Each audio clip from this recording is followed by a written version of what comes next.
180 IQ ఉన్న ఒక తెలివైన దొంగ బ్యాంక్ దోపిడీని ఎలా చేశాడంటే, అసలు దొంగలు ₹1 కూడా తీసుకోలేదు. దానికి బదులుగా వారు బందీలందరినీ బట్టలు విప్పమని ఆదేశించారు. అయినా సరే వారు ఒక్కరిని కూడా గాయపరచలేదు. చివరకు పోలీసులు లోపలికి వెళ్ళినప్పుడు అక్కడ ఒక్క దొంగ కూడా లేడు. వారు కనుగొన్న తుపాకులు కూడా కేవలం బొమ్మలే. వాల్ట్ నుండి నగదు మాయం కాలేదు. బందీలకు ఎలాంటి హాని జరగలేదు. అసలు దోపిడీయే జరగనట్లుగా ఉంది. కాని వాస్తవానికి ఆ దొంగలు ఏకంగా $500 కోట్ల భారీ మొత్తంతో వెళ్ళిపోయారు. ఇంతకీ అది ఎలా సాధ్యమైంది? ఈ పథకానికి సూత్రధారి పేరు జాక్. అతను బ్యాంక్ ఉద్యోగిలా వేషం వేసుకుని క్యాజువల్గా లోపలికి నడిచాడు. వెంటనే ఒక ఇన్ఫ్రారెడ్ సెర్చ్లైట్తో సర్వైలెన్స్ కెమెరాలన్నింటినీ నిర్వీర్యం చేశాడు. అతని బృందం లోపలి నుండి తలుపులు తీసి లోపలికి ప్రవేశించారు. సెక్యూరిటీ గార్డు ఏదో తప్పు జరుగుతోందని గమనించి అలారం నొక్కబోతుండగా జాక్ అతని నడుము దగ్గర ఒక చల్లని వస్తువును నొక్కిపట్టి నిశ్శబ్దంగా ఉంచాడు. అలా ఆ షో మొదలైంది. దొంగలు లోపల ఉన్నవారందరినీ సులువుగా తమ ఆధీనంలోకి తీసుకున్నారు. అటుగా వెళుతున్న ఒక పెట్రోలింగ్ అధికారి ఏదో అనుమానం వచ్చి బ్యాకప్ కోసం పిలిచారు. వెంటనే స్వాట్ బృందం వచ్చి బ్యాంకును చుట్టుముట్టింది.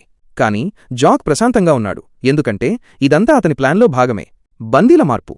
జాక్ తన టీంతో బందీల ఫోన్లు, తాళాలు సేకరించాడు.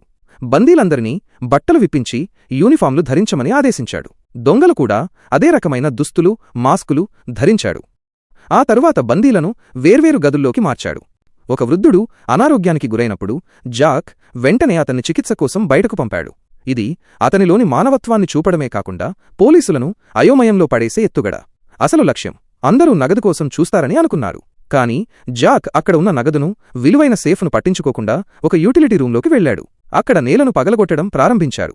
వారు వెతుకుతున్నది తెలిస్తే మీరు ఆశ్చర్యపోతారు. పోలీసులు కైల్ అనే అనుభవజ్ఞుడైన నెగోషియేటర్ను పంపారు. కైల్ జాక్తో మాట్లాడటానికి ప్రయత్నించాడు. కాని జాక్ నిరాకరించాడు. కెమెరాలు పనిచేయకపోవడంతో లోపల ఏం జరుగుతుందో పోలీసులకు అర్థం కాలేదు. సరిగ్గా అదే సమయంలో జాక్ మరో బందీని విడుదల చేశాడు. ఆ బందీ మెడలో ఒక పెద్ద పెట్టె కట్టి ఉంది. పోలీసులు అది బాంబు ఏమో అని భయపడ్డారు. కాని ఆ పెట్టెలో జాక్ రాసిన ఉత్తరం ఉంది. అందులో రాత్రి ఉదయం 9 గంటలకల్లా ఇంధనంతో ఉన్న 2 బస్సులు, ఒక హెలికాప్టర్ను సిద్ధం చేయాలని డిమాండ్ చేశాడు. ఒకవేళ విఫలమైతే ప్రతి గంటకు ఒక బందీని చంపుతామని హెచ్చరించాడు. ఆ తరువాత దొంగలు మరిన్ని భయంకరమైన డిమాండ్ల జాబితాను పంపారు.